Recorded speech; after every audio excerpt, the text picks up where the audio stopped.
seputar farmasi. Halo Sobsi, halo Sobat Obsesi. Dengan aku Intan.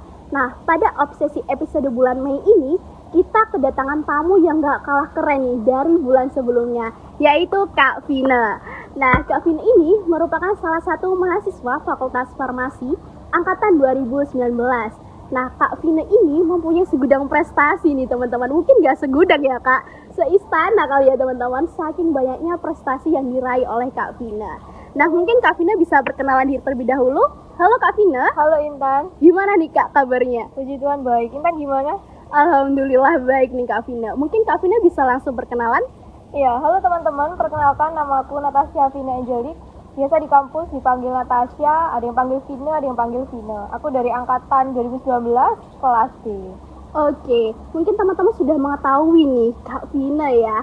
Banyak sekali foto ya Kak Vina di Instagram Keilmuan BEM FF UNER. Nah benar, jadi Kak Vina ini baru-baru ini memenangkan lomba poster ya Kak, tahun 2022. Nah, tentang perlombaan nih Kak, apa sih motivasi Kak Vina untuk ikut dalam perlombaan? Iya, motivasi aku kenapa aku ikut perlombaan karena aku ingin mengembangkan diriku sendiri gitu. Jadi mungkin di suatu tempat, di tempat kuliahan atau mungkin di sekolah, mungkin kita merasa bahwa mungkin kita bisa unggul, tetapi ketika kita keluar dari zona nyaman kita di sana akan melihat bahwa masih banyak orang-orang yang hebat di sana. Jadi ketika aku ikut lomba, di situ juga aku belajar dengan orang-orang hebat yang lainnya, mengembangkan diri aku juga, mengasah bakat ataupun juga passion yang aku punya. Dan di sana aku juga semakin tahu nih kalau misalkan di dalam mungkin seperti ini, tapi ternyata di luar itu kondisinya jauh berbeda dan juga jauh lebih menantang seperti itu. Nah benar, mungkin motivasi dari Kak Vina ini bisa ditiru oleh teman-teman. Betul kata Kak Vina, kita harus keluar dari zona nyaman ya Kak, agar kita bisa mengetahui dunia di luar sana. Nah untuk itu Kak, Kak Vina apakah pernah merasa insecure atau gak percaya diri nih untuk mengikuti lomba yang akan Kak Vina ikuti? Pastinya pernah sih ya, apalagi awal-awal tuh pasti ngerasa insecure gitu, apalagi waktu pertama kali ikut lomba, waktu masih maba, terus kemudian ketemu sama teman-teman yang mungkin sudah lebih sering ikut lomba, jadi kayak ngerasa kayaknya ada yang kurang percaya diri, terus ngerasa kayaknya belum bisa melakukan yang terbaik dan segala macamnya. Itu pasti pernah sih, tapi dari itu bukan menjadi satu hal yang bukan satu hal yang menjadi menghalangi gitu. Jadi boleh insecure di awal tapi jangan diteruskan gitu. Jadi insecure-nya dicukupkan, di stop, dan kemudian berusaha untuk memberikan yang terbaik aja. Jadi cara Kak Vina untuk menghilangkan rasa insecure itu percaya diri ya Kak? Benar, jadi teman-teman harus percaya diri atas apa yang teman-teman lakukan. Jangan pantang menyerah dan harus terus mencoba ya Kak Vina. Nah, Kak Vina kan sudah semester 6 ya Kak ya. Dimana teman-teman mengetahui semester 6 itu sibuk-sibuknya ya Kak. Mulai dari kuliah yang sangat padat, praktikum setiap hari, dan Kak Vina ini masih mengikuti kejuaraan atau perlombaan. Gimana sih Kak cara bagi waktunya? Iya, kalau misalkan dari aku, mungkin ini teman-teman juga punya cara sendiri-sendiri ya. Tapi kalau misalkan aku itu biasanya menerapkan dari skala prioritas. Menurutku apa yang menjadi prioritas yang paling tertinggi pada saat itu yang aku kerjakan terlebih dahulu. Jadi misalkan ada hal-hal yang lebih mendesak, yang lebih prioritas, itu biasanya aku kerjakan terlebih dahulu. Entah itu apakah lombanya yang due date-nya lebih awal, ataukah ada tugas, ataukah ada ujian. Jadi aku buat skala prioritas. Dan juga yang kedua, biasanya aku memilih untuk mengorbankan waktu bermain gitu. Jadi kalau misalkan mau ikut cukup banyak kegiatan kan nggak mungkin ada yang tidak dikorbankan kan. Entah itu waktu belajarnya, entah itu waktu istirahatnya, entah itu waktu bermainnya. Jadi kalau misalkan aku pribadi, itu biasanya memilih untuk mengorbankan sedikit waktu bermainnya untuk melakukan hal-hal yang lain seperti ikut perlombaan. Nah benar, dari teman-teman itu harus mempunyai skala prioritas seperti Kak Vina ya, agar kita bisa tertata nih Kak lebih ke depannya, biar tidak keteteran nih teman-teman. Nah untuk itu nih Kak, kan Kak Vina ikut banyak perlombaan ini Kak. Apakah kita itu harus ikut lomba dalam bidang farmasi atau bagaimana nih Kak? Menurut aku nggak harus sih ya, bukan karena kita jadi anak farmasi kemudian kita harus mengikuti perlombaan farmasi, itu menurut aku enggak. Karena tiap orang itu kan punya passionnya masing-masing. Ada yang mungkin ternyata dia passionnya di bidang olahraga, di bulu tangkis, ataupun mungkin melukis, menggambar. Jadi menurut aku kenali aja passionnya masing-masing itu di mana, diasah dan dicoba untuk ikut perlombaan-perlombaan sesuai dengan passionnya. Nggak harus di bidang farmasi. Kalau dari aku seperti itu sih. Benar, jadi harus sesuai dengan passionnya agar kita itu bisa melakukan hal tersebut ya Kak. jangan sampai kita ikut perlombaan karena gengsi, bener Iya, ya kak bener ya? banget.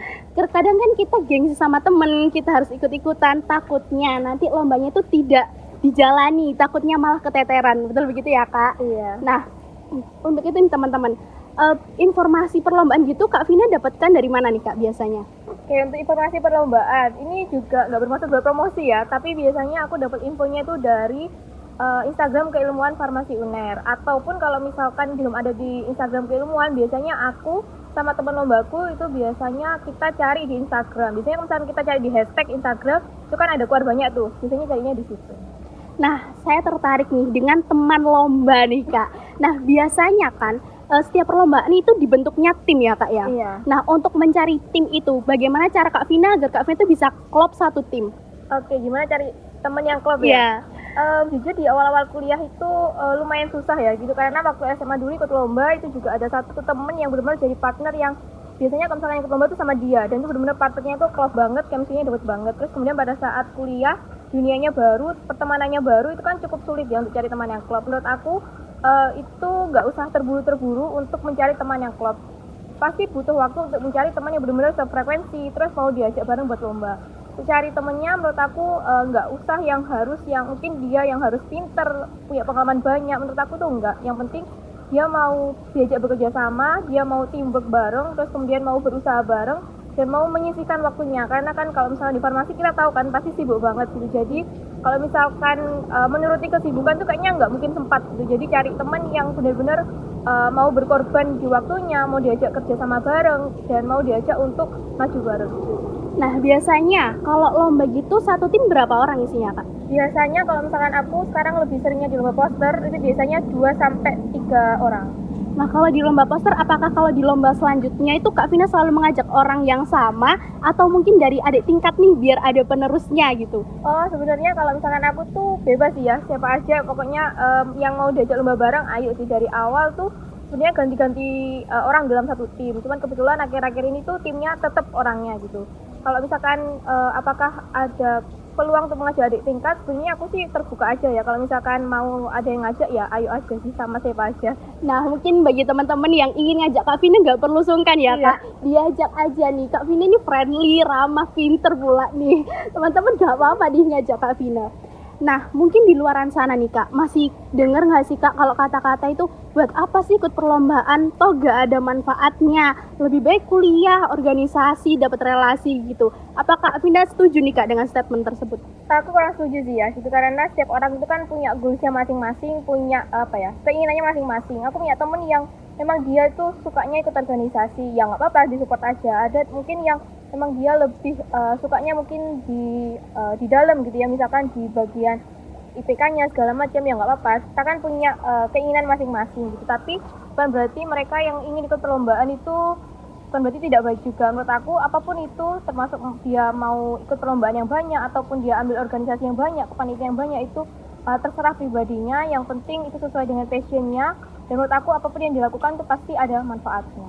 Nah, manfaat apa sih yang Kak Vina dapat dari mengikuti berbagai banyak perlombaan ini Kak? Oke, mengikuti berbagai perlombaan. Kalau misalkan dari aku pribadi, itu yang pertama meningkatkan kepercayaan diri gitu kan.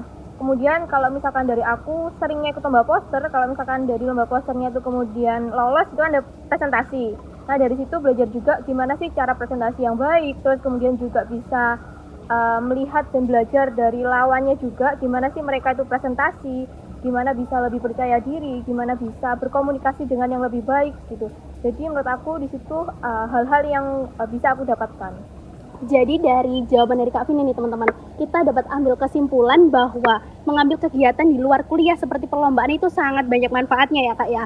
Mulai dari menambah percaya diri, mengasah kemampuan, dan banyak selainnya. Jadi teman-teman gak perlu mengurusin ucapan orang di luar sana, kita harus tetap maju dan kita harus menyampaikan. Maksudnya itu kita harus sesuai dengan tujuan hidup kita gitu, tidak perlu mendengarkan kata orang lain. Nah, setelah itu nih Kak, kan banyak ya Kak perlombaan, ada banyak sekali nih yang Kak Vina ikuti. Ada nggak sih Kak kegiatan itu yang masih memori gitu, di hati Kak Vina itu masih terkenang lah istilahnya? Sebenarnya banyak sih ya. Mungkin yang salah satunya itu yang terakhir yang Pharmacorps itu. Jadi sebenarnya kalau misalkan ikut lomba poster itu kan bukan cuma sekali ya, tapi udah mungkin lumayan dari dari mungkin awal-awal maba tuh ikut gitu, cuman baru pertama kali menang yang di babak presentasi itu yang Parmakop gitu. Jadi di situ memorable banget buat aku karena di situ apa ya, pertama kalinya lolos babak presentasi dan itu bisa menang gitu. Sebelumnya tuh lolos babak presentasi tapi belum pernah menang gitu. Jadi dari situ kayak evaluasi diri terus sama teman-teman juga gimana ya, apa yang diperbaiki segala macam, sampai akhirnya itu yang pertama yang buat kelompokku ya itu lolos babak presentasi dan kemudian bisa menang itu sih. Jadi itu pengalaman yang paling berkesan selama ikuti lomba gitu ya Kak ya. Nah mungkin teman-teman juga kepo nih Kak, apa sih tips dan trik dari Kak Vina, salah satu mahasiswa berprestasi yang memenangkan banyak lomba? Mungkin Kak Vina bisa ngasih tips and trik nih buat teman-teman, gimana sih caranya lolos tahap seleksi? Itu apa, lomba poster nih? Ya boleh poster Kak, boleh KTI, boleh. Kalau misalkan mungkin karena aku lebih seringnya di lomba poster, mungkin aku spesifiknya di lomba poster. Jadi kalau misalkan ikut lomba itu kan semuanya pasti pengen menang, tapi kan nggak mungkin semua peserta kan menang, karena kan pasti ada yang menang, ada yang kalah. Kalau misalkan kalah itu jangan berkecil hati, dicoba dievaluasi lagi, kira-kira apa nih yang kurang, terus dilihat yang pemenangnya, oh pemenangnya itu yang seperti ini, dijadikan evaluasi buat tim kalian. Kemudian untuk tipsnya supaya bisa lolos mungkin ya lakukan yang terbaik, terus juga ngecek lagi apakah itu sesuai dengan ketentuan-ketentuan yang sudah ditetapkan oleh panitia. Itu pasti penting banget kan ya. Terus kemudian kalau misalkan sudah evaluasi melakukan yang terbaik, juga menurut aku salah satu yang penting adalah sharing dengan kakak tingkat mungkin yang sudah berpengalaman ataupun juga dengan teman-teman yang lainnya seperti itu. Jadi evaluasi dan teliti ya Kak atas apa perlombaan yang kita ikuti. Nah, mungkin teman-teman mahasiswa farmasi nih masih ada nih Kak yang belum semangat, ya belum ada niat nih buat mengikuti perlombaan atau kejuaraan. Mungkin Kak Vina boleh bagi-bagi semangatnya nih sama teman-teman yang sedang menonton Obsesi. Ya, jadi buat teman-teman yang mungkin berminat untuk mengikuti perlombaan tapi masih takut, saran dari aku penali dulu potensi masing-masing diri kalian. Tidak perlu membandingkan diri kalian dengan orang lain. Mungkin kalian melihat teman kalian kayaknya jago nih di bidang ISA, terus kemudian kalian pengen padahal ternyata mungkin passion kalian tuh misalkan di poster atau di bidang yang lainnya. Jadi menurut aku pertama kenali dulu passion kalian, tidak perlu membandingkan diri sendiri dengan orang lain. Kemudian jangan takut untuk mencoba gitu. Nggak mungkin juga nggak pernah kalah dalam lomba itu kan nggak mungkin gitu. Jadi coba aja, kalau misalkan gagal dicoba lagi, pasti suatu saat nanti akan bisa berhasil. Oke, terima kasih Kak Vina. Sepertinya itu closing statement ya dari Kak Vina. Sebelumnya terima kasih ya Kak udah menyempatkan waktunya untuk ikut Obsesi. Nah, kesimpulan yang dapat kita ambil nih teman-teman, pertama kita harus percaya diri atas semua yang kita lakukan. Jangan dengarkan kata orang lain, tetap maju dan ikhtiar nih, jangan lupa. Oke, sampai saat ini Obsesi episode bulan Mei. Sampai jumpa di Obsesi episode selanjutnya. See you. Les rêves des amoureux sont comme le bon vin.